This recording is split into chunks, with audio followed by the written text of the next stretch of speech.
just start offensively. O-line responded in a big way. Deck and Yodi, Graham, Ratledge, and Sewell, they played big-time ball for us, man. No sacks, and then 6.8 average in the run game. Those guys played well together, did a good job, and that really got us going, started us off, and really the whole offense played well. I mean, all our guys, they really did. I mean, all those guys are going to get a game ball. They played too dang good. So, but out of that group, certainly the O-line, Golf is outstanding. All our guys, man, Saint, J-Mo, Gibbs, Demo, Laporta, they all just stepped up and played big for us, man. They were playing for the guy next to them, man. We had a lot of downfield blocks, just guys blocking for one another, man, trying to finish the play for their teammate. And then in return, when the ball got in somebody else's hands, then they would return the favor. It was good, man. It was good energy out there. I was proud of those guys. No punch. So that's pretty good, man. So that being said, for that game, for what it was, there are things I got to be better at and that we can clean up. And we could have been even a little bit better in that game for what that game was and what it was going. Defensively, there again, man, I thought we handled the pressure that they apply offensively pretty well. That stuff gets on you. It's on the ball. Yes, they hit us a couple of times, but I really did think we handled it well. We were in position to make a few plays that we just got to make, that we just got to finish on. That was the story. But all in all, man, I thought we did what we needed to do. Special teams was much better than last week. We got hit on, we got one guy who was in a tough spot, on a kickoff return. But take that out, and the rest of those we were on point. It was more like what you saw in the first one of the game. Stewart Knife's through there and makes a play. So that was good to see, man. Defensively, Lopez showed up big time. Man, he was disruptive. Couldn't block him. He's just been a quietly productive guy for us the whole season and just really stepped up in a big way. Branch was all over the field, played aggressive, smart, got him going, active player. Jack Campbell, man, he just continues to get better and better. I mean, he's our bell cow over there, man, and solves issues, plays snap to whistle. Rock was good.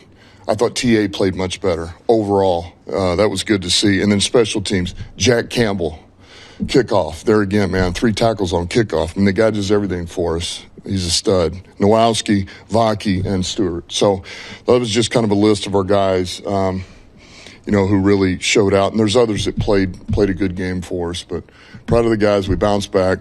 We got our hands full this week, and we got to be hitting on all 3 cylinders against Philadelphia. Because if we're not, it won't be enough. So it's going to be a big challenge, but we're excited. We're excited. We'll be looking forward to this when we hit the ground on Wednesday. Dan, with the change of coordinator, or play calling rather, you had to make that change twice with Anthony and then now. What's the challenge of finding the right person you need in that position to call plays? How do you know you have the right guy, or what's the challenge of it? Well, you want to know that, like, for me, you just want to know that you have, they got your back, man. Your back's covered, and that your blind spots are covered. And I feel like with this staff, it's all covered. It's about me doing my job, what I need to do then to make sure that we're on point. There's things I got to get better at, and I will. And that's what this staff does. That's what Johnny does, man. Johnny's an asset for him, man. He gives me critical information as it pertains to some of the tendencies going into the game, tendencies during the game, past game, things to look for, things to go to, and either I take them or I don't. Same thing with Hank Fraley. I took input this game from John Morton, from Hank Fraley, from Scotty Montgomery, from David Shaw, from Tyler Roll, from Choice, our running back coach. I mean, so, man, this is collaborative, and we're all involved, man. And I need every one of those guys. Our offense needs all of them. Just as a follow-up, you mentioned yesterday that you taking over play calling is going to take resources away elsewhere from what you do. Can you give us an example of maybe some of those resources, and is there any chance to delegate any of that? Well, yeah, I think there's some things I can delegate. I think it's more about the totality of preparing for the game now and seeing all three pieces and how they work together and how you really want the game to go. But that doesn't mean that I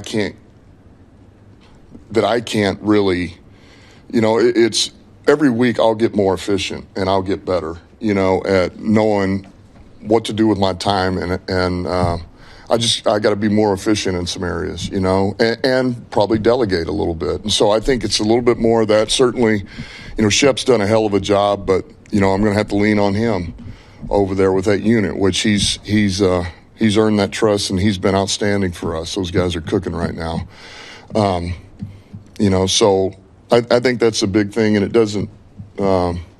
I'll know as this goes on. I'm going to have an idea. I've already got a number of things written down that I'm going to be looking at this week, and where can I be better and make sure I'm being smart with my time. I got one or two little things to clear up about that too. Is 8 games enough to know what somebody will be like as a play caller? And if not, what does that say about the urgency that you guys have to compete for a Super Bowl this year? Well, I think, look, some of this stuff is.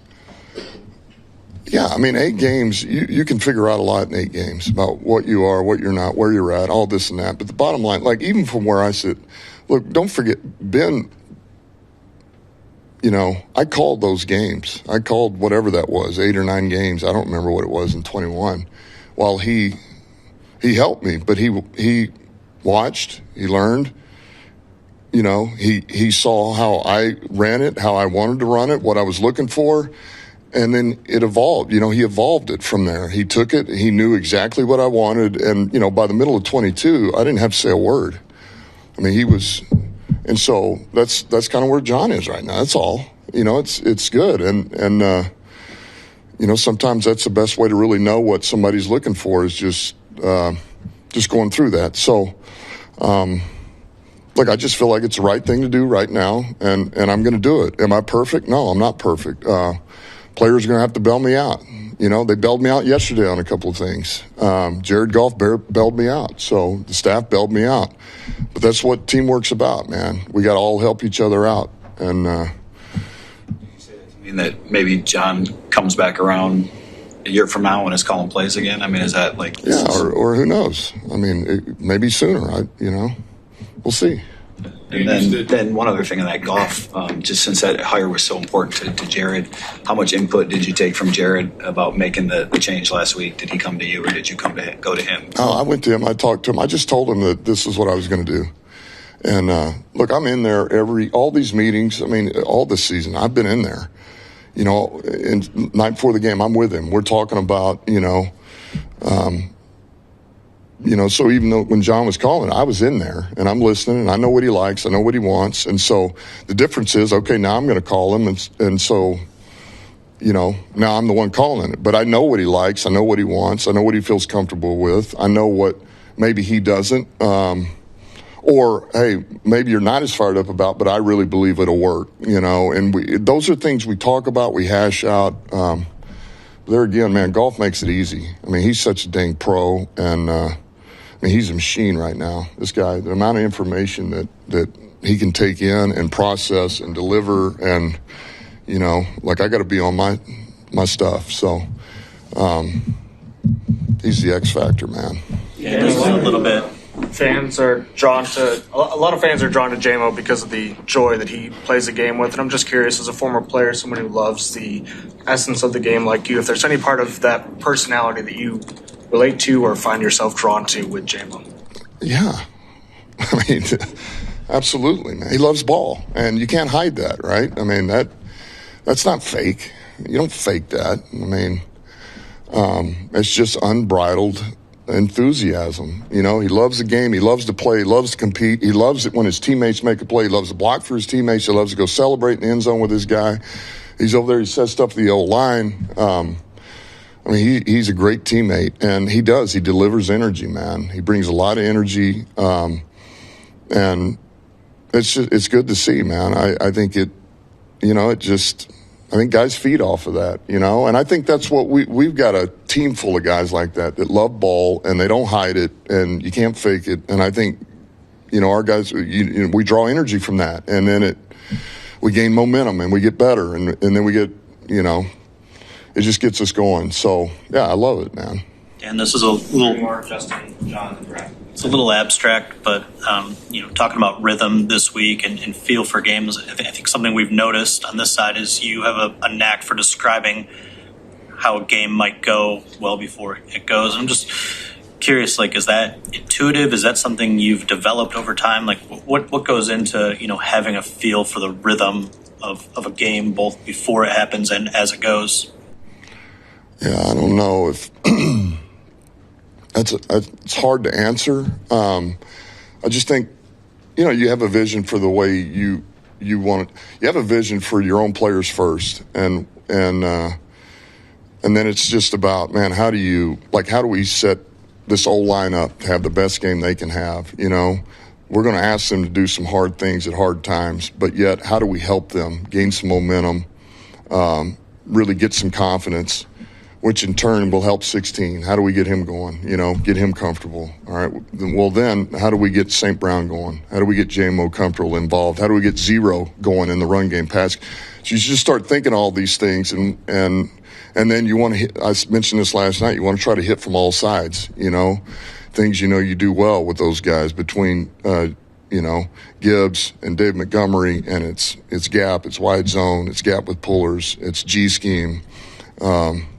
It's perimeter, and then it's play pass off of those, all right? And then it's 3-step, then it's 5-step, then it's gadget, then it's screen. And you're just trying to get everybody involved and try to make smart decisions and let the players do what they do, and get the hell out of the way. And so that's kind of what I think of is, man, just be careful, get it in and let them do the rest. Let them handle it, because they'll feed themselves. And that's what yesterday was indicative of. The players took it over, and they took control of that game, and I just got the hell out of the way. So, Dan, when you look across the league, the trend is a lot of the top offenses have the head coach calling offensive plays. Why do you think the trend is going that way? And just based on your knowledge of this offense, what you've been through, do you see yourself maybe leaning toward calling the plays? Well, I don't know what that trend is, I mean, I get it. I know there's quite a few. It's, honestly, I don't know if it, I don't know.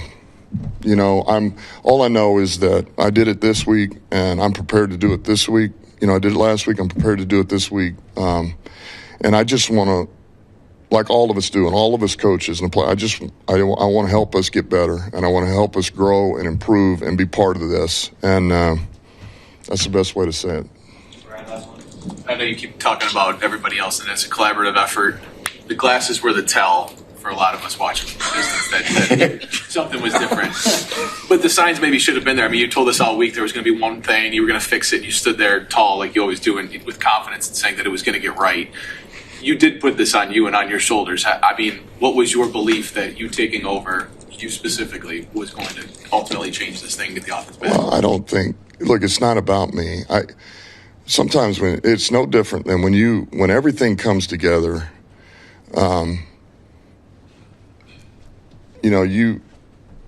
You're trying to put together the best team that you can, because they all have strengths, and then you play to those strengths, and whatever this player's strength is, man, it can cover up for this other player's deficiency, and vice versa.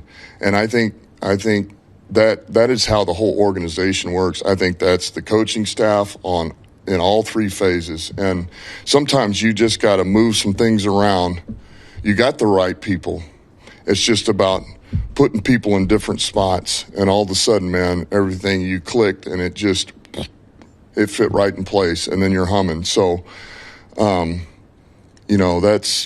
think that's some of it. And there again, we got the right staff, we got the right players, and And so yesterday was a step in the right direction. Anything new on Terrion? What's that? Anything new on Terrion? Nothing new. Concussion protocol.